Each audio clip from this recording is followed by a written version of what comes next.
안녕하세요. 장춘건 목사입니다. 새해가 시작된 지 3주가 되었습니다. 지난 시간에는 새해가 시작되었지만 어떻게 시작해야 할지 모르는 분들, 즉 시작조차 하기 어려운 분들을 위해서 성경 말씀을 살펴보았습니다. 오늘은 시작을 했지만 좀 변화가 안 된다고 생각해서 고민을 하시는 분들을 위해서 성경 말씀을 살펴보려고 합니다. 사실 우리가 변화된 삶을 살고 싶지만 삶이 그렇게 쉽게 변하지 않죠. 아인슈타인은 이런 얘기를 했다고 합니다. 어제와 같은 삶을 살면서 다른 미래를 기대하는 것은 정신병 초기 증세다. 좀 심한 말 같아요. 그러나 맞는 말 같습니다. 가장 먼저 제가 찔리는데요. 저도 어제와 다른 삶을 살고 있지 않지만 다른 미래를 기대하고 있거든요. 아인슈타인이 이런 저의 좀 잘못되고 어리석은 마음을 좀 지적하는 것 같습니다. 근데 저만 그렇지는 않을 것 같아요. 여러분은 어떠세요? 어제와 다른 삶을 살고 있지 못하지만 다른 미래를 기대하지 않으십니까?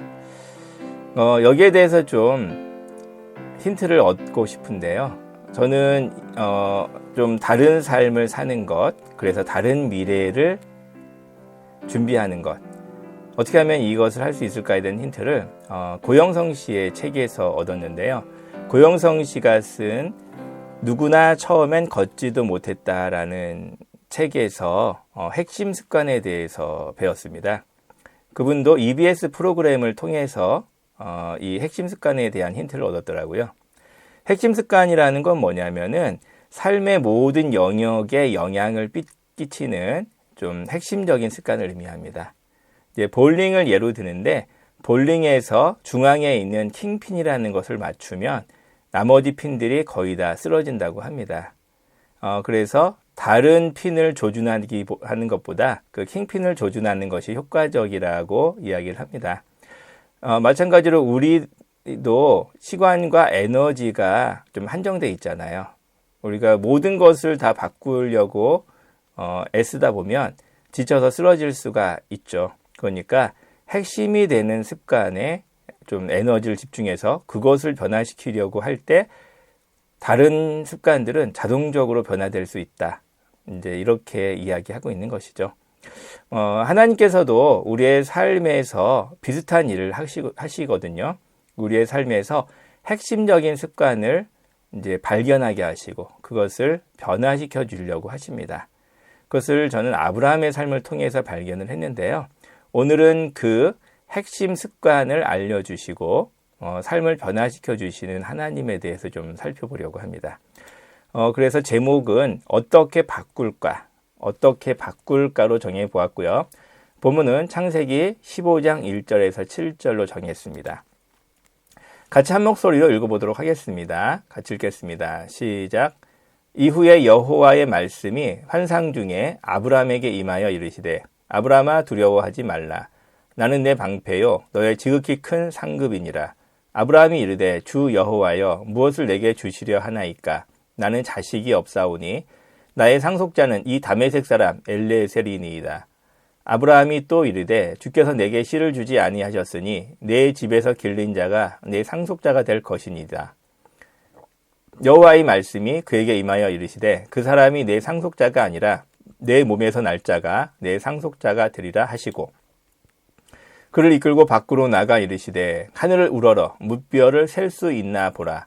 또 그에게 이르시되 내 자손이 이와 같으리라.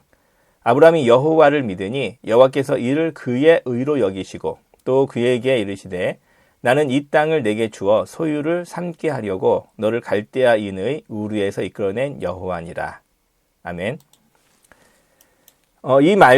오늘 본문 말씀의 배경을 좀 살펴봐야 하는데요. 이 본문 말씀 이전에 어떤 일이 있었냐면 아브라함이 소돔 지역에서 일어난 전쟁에 휘말려서 납치된 롯을 구출하는 일이 바로 직전에 있었습니다. 아브라함이 그렇게 적극적이거나 좀 영웅적인 사람으로 나오진 않았는데 조카 롯이 납치되었을 때에는 굉장한 용기를 발휘해서 이제 집에서 기른 용사들을 데려가서 구출하는 그런 훌륭한 일을 해냅니다. 그래서 소돔 왕으로부터도 칭찬을 받고 영광스러운 자리에 올라갔죠. 근데 성경은 그 이후의 모습을 오늘 본문을 통해서 보여주고 있습니다. 성경은 너무나 인간적이고 현실을 잘 반영하고 있거든요. 드라마라면 아브라함이 그 이후에 더 훌륭한 사람이 되고 용감한 사람으로 거듭났다라고 이제 이야기했을지 모르겠어요. 그런데 성경은 우리의 현실을 그대로 반영해 주기 때문에 그렇게 그리지 않습니다. 왜냐하면 아브라함뿐만 아니라 우리 많은 사람들이 경험을 하는데요. 어떤 좀 큰 사건, 좋은 일이 있은 뒤에 침체가 오는 경우가 많기 때문이죠. 도전 후에 그래서 침체가 오는 경우가 많습니다. 아브라함이 조카 롯을 구출하는 큰 활약을 벌인 뒤에 좀 침체에 빠졌던 것 같습니다. 그 이유를 어떻게 알 수 있냐면요. 오늘 1절 말씀을 통해서 유추할 수가 있습니다. 우리 1절 말씀 다시 한번 읽어보겠습니다. 이후에 여호와의 말씀이 환상 중에 아브라함에게 임하여 이르시되 아브라함아 두려워하지 말라. 나는 내 방패요 너의 지극히 큰 상급이니라. 아브라함아 두려워하지 말라라고 말씀하셨잖아요. 이 말씀을 통해서 아브라함이 좀 두려워하고 있었다는 것을 생각해 볼 수가 있습니다. 그런데 우리가 이제 오늘날로 좀 바꾸어서 생각해 보면 당연한 일입니다. 오늘날로 이제 바꾸어서 생각해 보자면은 조카 롯이 조직 폭력배들 간의 싸움에 휘말려서 납치를 당한 거라고 볼 수 있습니다. 근데 아브라함이 주위 사람들을 데리고 가서 그 조카 롯을 구출해 온 상황이에요. 물론 용기를 발휘해서 조카 롯을 구출해 왔지만 그 이후에는 어떨까요? 좀 후환이 두렵지 않겠습니까? 뿐만 아니라 큰 사건이나 사고를 당한 뒤에 우리가 좀 침체하는 경우가 많습니다. 좀 큰 병에 걸렸다는 진단을 받거나 아니면 교통사고를 당하거나 그랬을 때 처음엔 안도하지만 그 뒤에는 삶을 좀 돌아보고 그리고 내가 지금까지 무엇을 했는지에 대해서 생각하는 냉정한 시간을 좀 갖게 되는 경우가 있는 것 같습니다. 그래서 아브라함이 가장 먼저 느꼈던 것은 두려움이었던 것 같아요. 이제 보복에 대한 두려움 혹은 내가 큰 일을 저질러 놨는데 내 성격과는 다른 일을 내가 벌려놨기 때문에 이후에 내가 어떻게 살아갈까 이제 이런 것에 대한 두려움을 갖지 않았나 생각합니다. 그래서 하나님께서 아브라함아 두려워하지 말라라고 말씀을 해주세요. 우리의 감정은 좀 균형을 찾으려는 경향이 있는 것 같습니다. 그래서 우리의 감정이 큰 기쁨으로 고조된 다음에는 반대로 좀 침체되는 경우가 있어요. 감정의 기복에서 우리는 벗어날 수가 없습니다. 그래서 우리가 좀 어느 정도 예상을 해야 되는데 우리의 기분이 좋아졌으면 그 다음에는 좀 나빠질 수 있다. 그럼으로써 우리의 감정이 좀 균형을 유지하려고 한다라는 사실을 좀 기억했으면 좋겠습니다. 이런 조울증의 증세가 우리에게 많이 있고 또 대부분의 사람에게도 흔한 경우라고 저는 생각해요. 하나님께서 이제 아브라함에게 그래서 찾아오신 것이죠.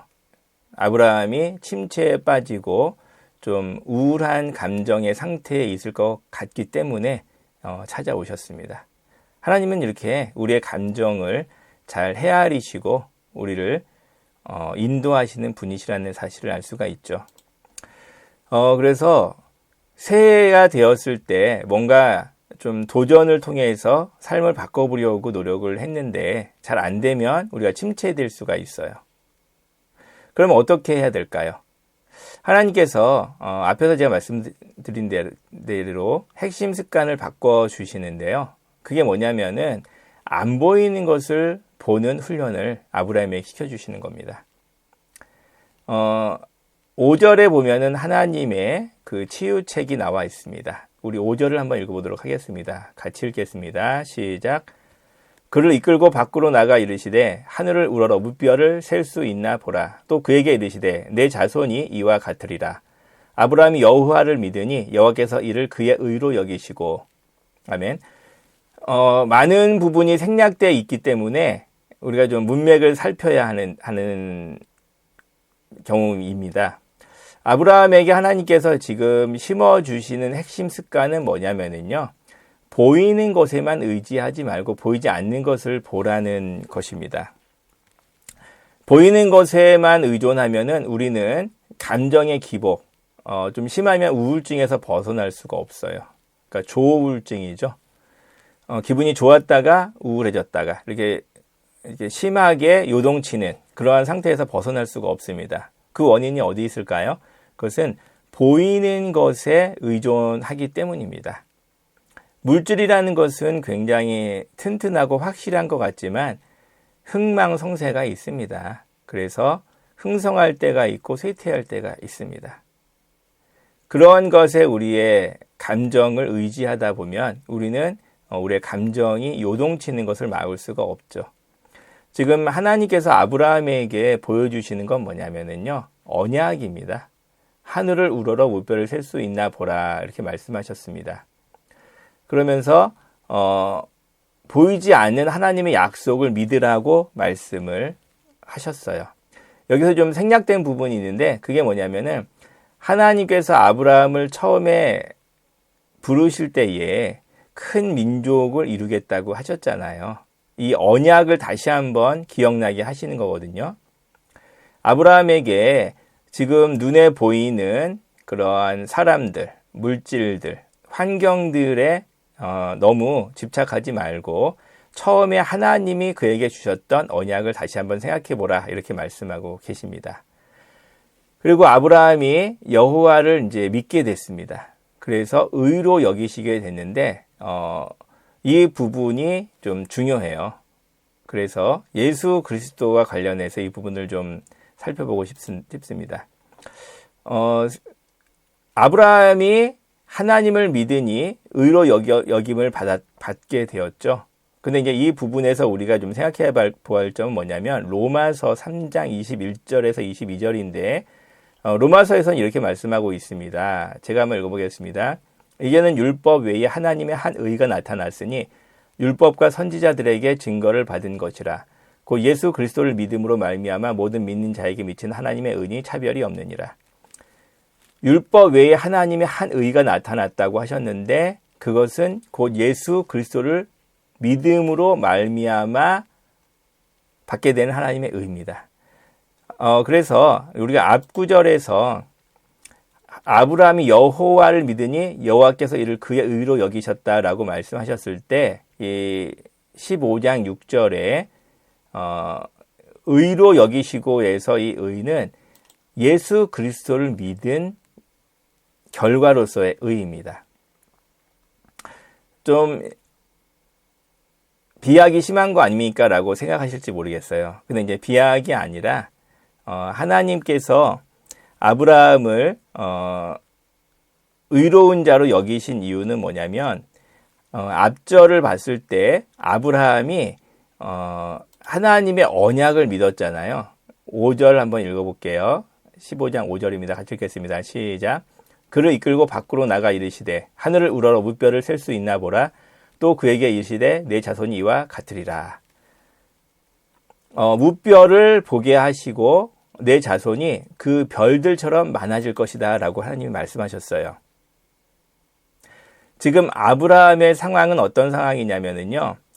자식을 낳을 수 없는 상황이었어요. 이제 아내 사례도 아이를 낳을 수 없는 몸 상태가 되었고 아브라함도 오랫동안 노력했지만 자식을 낳을 수 없었기 때문에 이제 아이를 낳는 것을 불가능하다라고 생각을 굳힌 상황이었거든요. 근데 하나님께서 다시 한번 무뼈를 보여주시면서 네 자손이 이렇게 많아질 거야 라고 말씀하셨어요. 아브라함이 여기에서 무슨 생각을 했을까요? 저는 이렇게 생각을 하는데요. 아브라함이 하나님께서 기적적인 방법으로 나에게 자식을 주시겠다는 말씀이시구나 라고 이해했다고 생각을 합니다. 그래서 그 말씀을 믿었어요. 근데 여기서 멈추시면 안 됩니다. 하나님께서 왜 기적적인 방법으로 아브라함에게 자식을 주시려고 하셨을까요? 그것은 아브라함이 자식을 낳지 않으면 아브라함의 자손으로 오실 그리스도께서 오실 수 없기 때문이죠. 즉 아브라함이 자식을 낳아야 되는 이유는 그리스도께서 오셔야 되기 때문입니다. 그래서 아브라함 개인의 유익을 위한 것뿐만 아니라 하나님의 언약이 이루어지기 위해서는 아브라함에게 자식이 태어나야만 합니다. 아브라함은 이 사실을 깨달았어요. 그래서 하나님께서 예수 그리스도를 주시겠다고 하신 약속을 자신이 믿지 않았다는 것을 기억하게 되었던 것입니다. 그래서 내가 자식을 낳아야 하는 이유는 하나님의 언약이 이루어지기 위해서는 내가 자식을 낳아야 하기 때문이구나 라고 하는 그 언약의 신실성을 기억하게 된 것이죠. 아브라함이 의롭게 여겨진 이유는 그래서 예수 그리스도를 믿었기 때문입니다. 이 부분은 제가 성경 공부를 통해서 더 구체적으로 설명을 드릴게요. 하나님께서 아브라함에게 요구하신 변화는 뭐냐면 보이지 않는 것을 믿는 믿음이었던 것이고 그것은 예수님을 바라보는 것이었습니다. 좀 결론을 내리고 싶습니다. 제가 우리의 삶을 바꾸기 위해서는 핵심 습관을 바꿔야 한다라고 먼저 말씀을 드렸죠. 신앙의 핵심 습관을 먼저 바꾸었으면 좋겠는데 그것은 뭐냐면 예수 그리스도를 바라보는 것입니다. 보이지 않는 언약을 통해서 아브라함이 예수님을 발견하고 또 의로 인정받는 믿음을 갖게 된 것처럼 오늘날도 마찬가지입니다. 예수 그리스도를 우리가 영혼의 눈으로 바라봐야 되고 그분을 믿음으로 말미암아서 하나님이 주신 의를 우리가 받아야만 합니다. 또 삶의 영역에서 우리가 변화되기 위해서는 핵심 습관을 발견해야 됩니다. 여러분의 핵심 습관은 무엇입니까?